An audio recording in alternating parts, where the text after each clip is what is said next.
Adele's conquest of the charts continues as her latest album 30 has become the first album in over a year to sell more than 1 million copies in the United States. The hit LP has sold just over 1 million copies as of December 6, according to Billboard and MRC data.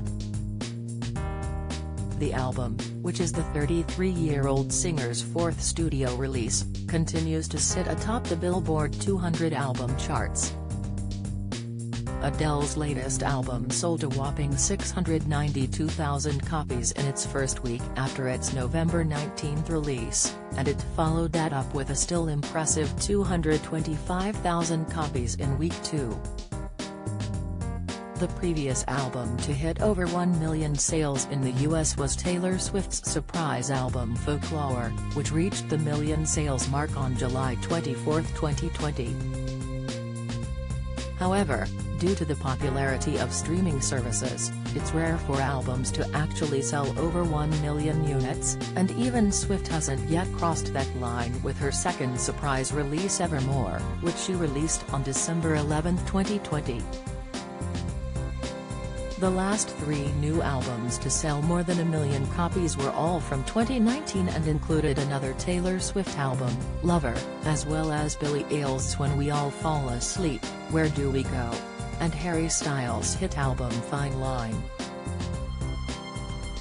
In 2018, only the soundtrack to Lady Gaga and Bradley Cooper's A Star Is Born remake sold more than 1 million copies, buoyed by the film's popularity and Gaga's earworm Shallow. Although traditional album sales can be more profitable for artists and record labels, several artists have surpassed 1 million equivalent album units. The measurement, which is used to determine chart positions on the Billboard 200 list, with album sales, individual track sales and individual track streams being mixed together.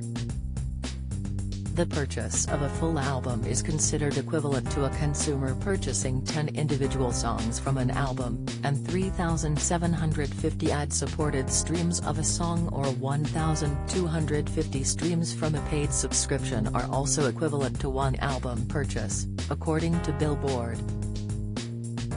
However, as consumers have decreased their consumption of CDs, many have switched to only streaming music, which provides far less revenue to artists.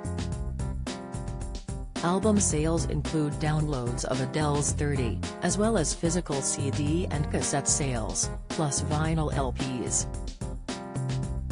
The singer is primed to have even more sales, considering that shoppers will likely pick up copies of 30 as Christmas presents in coming days.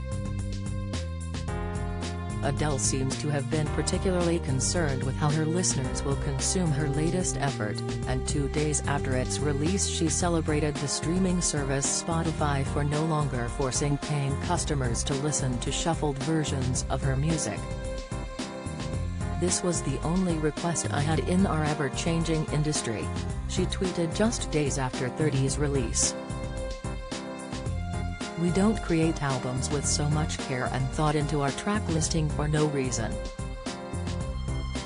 Our art tells a story and our stories should be listened to as we intended."